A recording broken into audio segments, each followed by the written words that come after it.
Welcome, dear students, to SP Smart Hybrid System. Now, we are going to discuss or solve previous year questions regarding thermodynamics.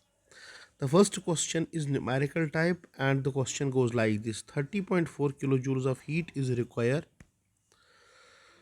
to melt 1 mole of sodium chloride, and the entropy change at the melting point is this amount. At 1 atmospheric pressure, the melting point of the sodium chloride will be, what will be the melting point? So which equation we can use here? We can use here simple equation, that is change in entropy delta S will be equivalent to delta H fusion upon T. We have to calculate this T melting point. So now Tm will be equivalent to delta H fusion upon delta S. As it is given here, delta H fusion is 30.4 kilojoules. We can say that is 10 ki power 3 joules upon 28.4. It is not in it is in joules. Okay, 28.4 joules per Kelvin, sorry, joules per mole, joules per kelvin पर mole. तो kelvin में निकलेगा ना फिर वहाँ पे, पर kelvin पर mole. Okay, and it is in joule per mole, means mole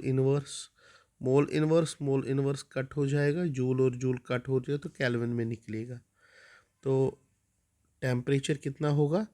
30.4 into 10⁻³ upon 28.4. तो ये केल्विन ऊपर. जब बेटा हम इसको सॉल्व करेंगे that will come out to be 1070.4 kelvin. Round off करके हम यहाँ पे न्यूमेरिकल वैल्यू कितना लेंगे? 1070 kelvin. That is answer of the first one. Second question, it is AB, A2 and B2 or diatomic molecules. If the bond enthalpies of A2, B2 and AB are in the ratio of 1 is to 0.5 and 1, then the bond enthalpy of A2 will be equivalent. तो मैं पहले equation यहाँ पे write down करूँगा, A2 plus B2 it gives 2 times AB. Bond enthalpy दिया गया है बेटा यहाँ पे, A2 का कितना है?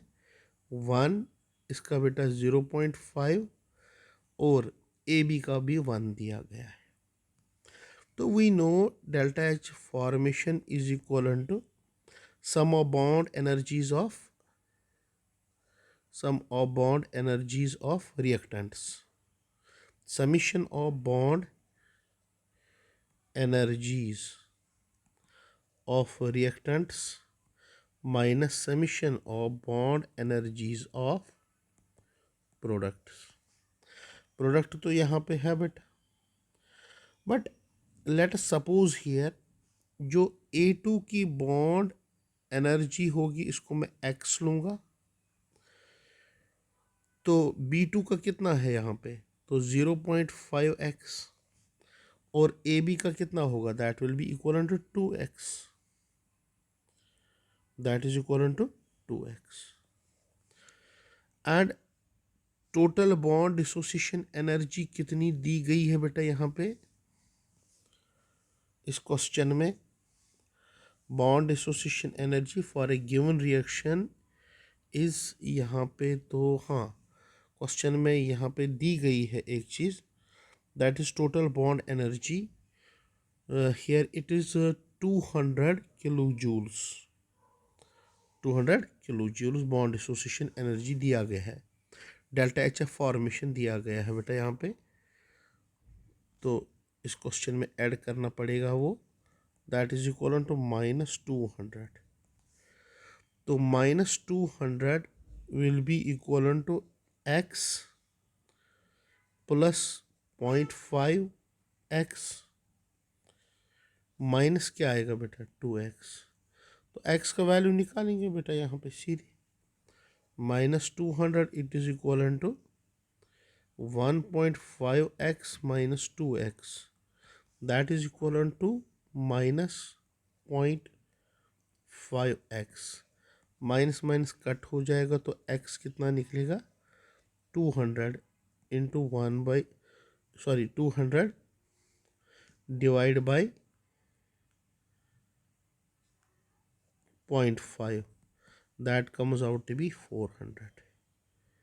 The answer is 400 here. Now question number 3. An ideal gas is allowed to expand from 1 liter to 10 liter. तो V1 है बेटा यहाँ पे 1 लीटर और V2 कितना है 10 litres against a constant external pressure of 1 bar. External pressure कितना है 1 बार। तो हमें बताना है कि वर्क डन कितनी होगी, तो work done is equal to -P external del V, that is equal to -1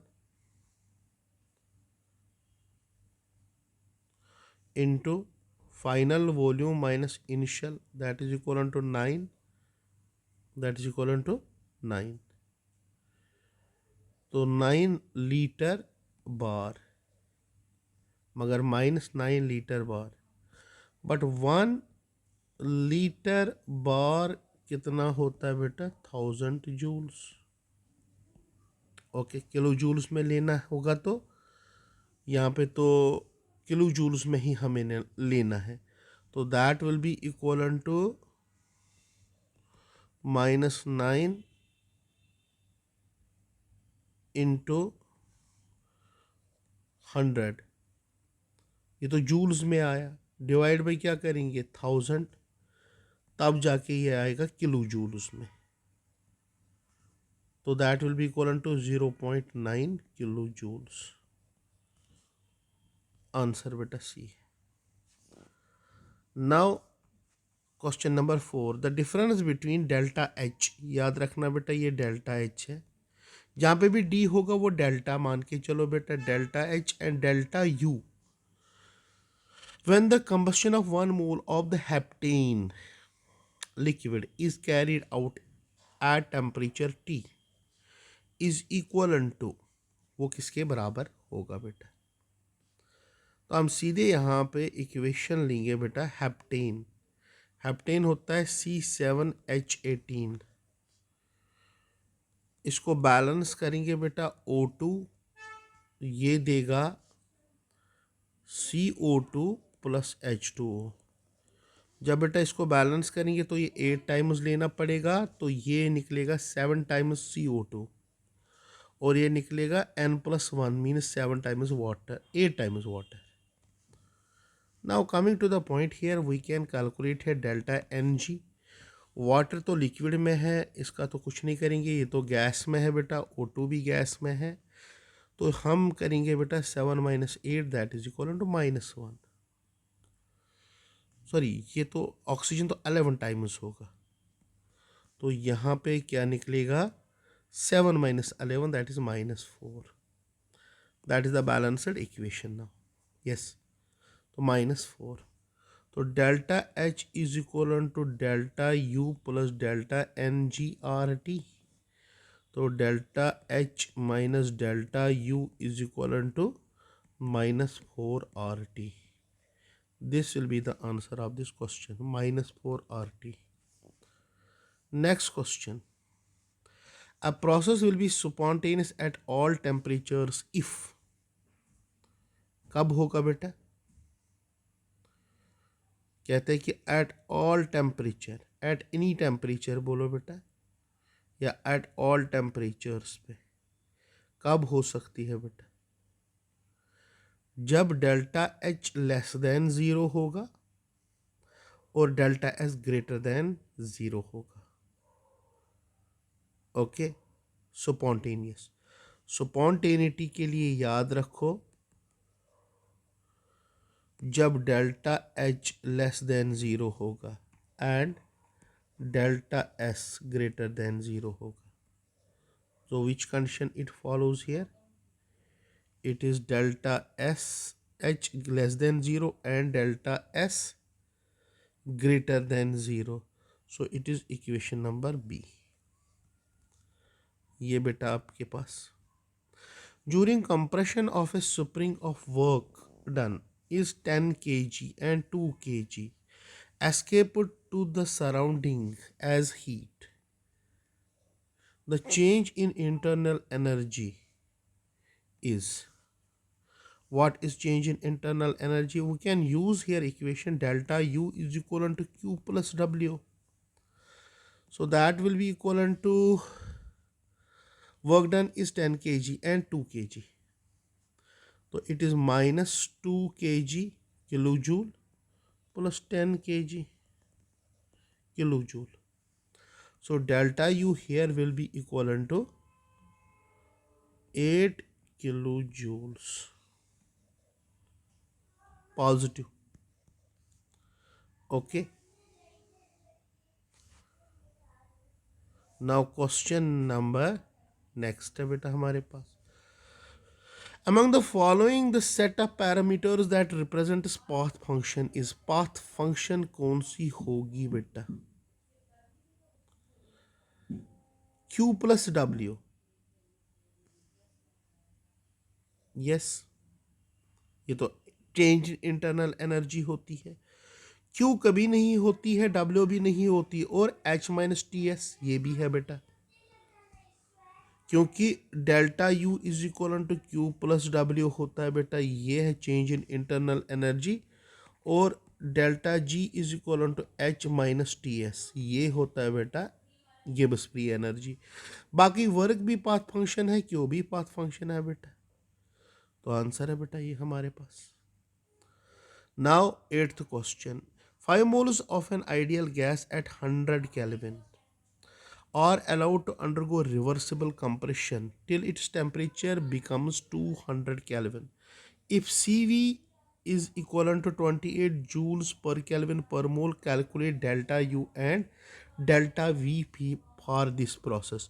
R दिया गया है बेटा, R का वैल्यू हमें दोनों निकालने हैं बेटा. पहले हम निकालेंगे यहाँ पे डेल्टा यू. डेल्टा यू सीधे निकालो N C V delta T. N C V delta 5 moles दिया है, एन तो 5 है, सी वी दिया गया है बेटा यहाँ पे. तो हम करेंगे 5 इंटू सी वी कितना है बेटा यहाँ पे? Specific heat constant volume that is 28 joules into क्या करेंगे डेल्टा टी कहाँ से 200 से कहाँ तक आ रहा है 100. So that will be equivalent to 5 into 28 into 100. That will be equivalent to 500. और ये हो गया बेटा तो हो गया सर 5 टू ज़र 5 टू ज़र 40 0 4 5 टू ज़र 14. तो 14 किलो जूल आएगा बेटा. एक्चुअल में आएगा यहाँ पे 14,000 जूल्स. इसको हम कन्वर्ट करेंगे 14 किलो जूल. तो 14 किलो जूल्स तो दो ऑप्शन है बेटा यहाँ पे. तो ऑप्शन ए भी नहीं है, बी भी नहीं. अब यहाँ पे नेक्स्ट निकालना है कौन सा डेल पीवी. डेल पीवी किसके बराबर होगा बेटा? That is N R PV is equal to N R delta T. N हो गया 5, आर का वैल्यू दिया गया है बेटा, डेल्टा टी कितना है 100. तो ये निकला 4000 जूल्स. तो that is 4 joules kilo joules. तो 4 kilo joules. So option number C is correct बेटा. Now question number 9. यहाँ पे which of the following equation does not correctly represents the first law of thermodynamics for the process involving an ideal gas, assuming non-expression work is 0. Assuming non तो बच्चे यहाँ पे इस question में हम करेंगे बेटा first law of thermodynamics apply करेंगे। तो delta U is equal to Q plus W, ये हम यूज़ करेंगे बेटा। डेल्टा यू होता है change in internal, Q is heat, W is work. Cyclic process के लिए क्या होता है बेटा, पहला हम यही लेंगे। Change in internal energy zero के बराबर होता है, तो जब change in internal energy zero के बराबर होता है तो Q equal to minus W. Correct, ये है बेटा, Q is equal to minus W. B के लिए देखेंगे, एडियाबैटिक के लिए Q is equal to zero के बराबर होता है, तो डेल यू किसके बराबर होगा, डब्ल्यू के बराबर। तो ये इनकरेक्ट। सी के लिए देखेंगे, आइसोकोहरिक के लिए, आइसोकोहरिक के लिए चेंज इन वॉल्यूम ज़ीरो होता है, तो वर्क किसके बराबर होगा, ज़ीरो, बिकॉज वर्क किसके बराबर होता है, पी डेल वी। तो यहां पे डेल्टा यू किसके बराबर होगा, तो यहां पे जब आइसोकोहरिक प्रोसेस होगा तो डब्ल्यू ज़ीरो, तो डेल वी किसके बराबर होगा, क्यू के बराबर। Del V is equal to Q. Okay, तो ये भी डेल वी ज़ीरो होगा, मगर यहाँ पे del V is equal to Q, तो ये भी इनकरेक्ट है बेटा। आइसोथर्मल के लिए, आइसोथर्मल के लिए हम क्या बोलते हैं बेटा, delta U is equal to zero. So Q किसके बराबर होगा, माइनस डब्ल्यू। देखेंगे ऑप्शन ये है कि नहीं, Q is equal to minus W. So option number कौन सी है बेटा, ये भी करेक्ट है बेटा और ये भी करेक्ट है, इसमें दोनों करेक्ट है बेटा। ऑप्शन नंबर ए भी और ऑप्शन नंबर डी भी बोथ करेक्ट है बेटा। Thank you very much.